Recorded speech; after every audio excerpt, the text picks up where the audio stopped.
nake ta hange ki zamo uwar ƴaƴana.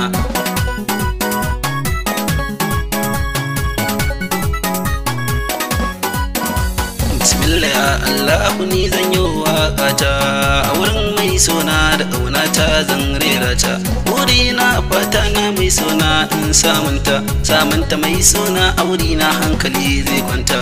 A bani mai sona amana ne zan rike ta. Zo ya ki mai sona zo daure ki amsan burina.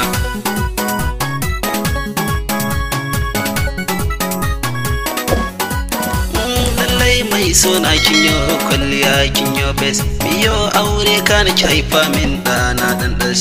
Gidan mu ko ni da ke ki share ko ina yi tas. Dama yar masu tsafta ce mai kyawun kafa yar ɗas. Ki sharan hawaye na ki wanken zuciya ta daidat.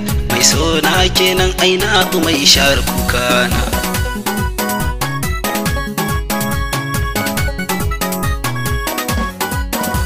Salati Allah karɗo a wurin ɗan Abdullah manzan da shi ka aiko da saƙon gaskiya har sallah. Mai hani da mummunan aiki mai sa'ab Allah gaban gaskiya al'amina manzan Allah. Begen ka ya zarce komai riba a ɗan Abdullah Muhammad Rasulullah ni begen ka shi ne burina.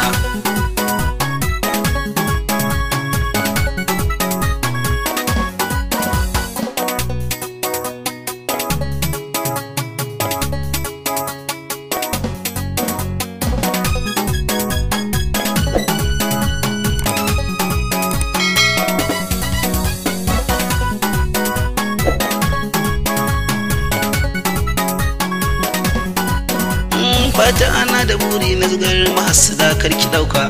Inda kika hakan mai sona ni da wala in yo barka. Labarin zuciya ko yan uwa a tambayi fuska. Murke juna da amana shine cikar sunna. Manzon ya ce murke juna da amana. Hakan in kin yo arba zan yo gare ki burina.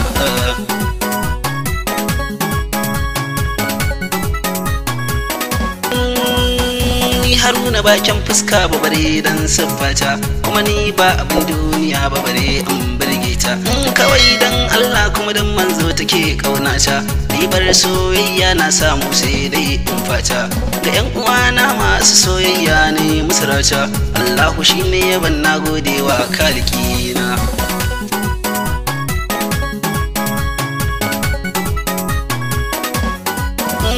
Allahu sarki na ne yo roƙo haɗe kanmu ya zamba mai kawo tangarɗa tsakaninmu. Mu zauna lafiya ya zama ba mai jin kanmu. Kare mu sharrin masu yau man hassada a kanmu. Ni shi ne manufata ya Allah biya buƙatar mu. In an yi auren mu zauna lafiya da mai sona.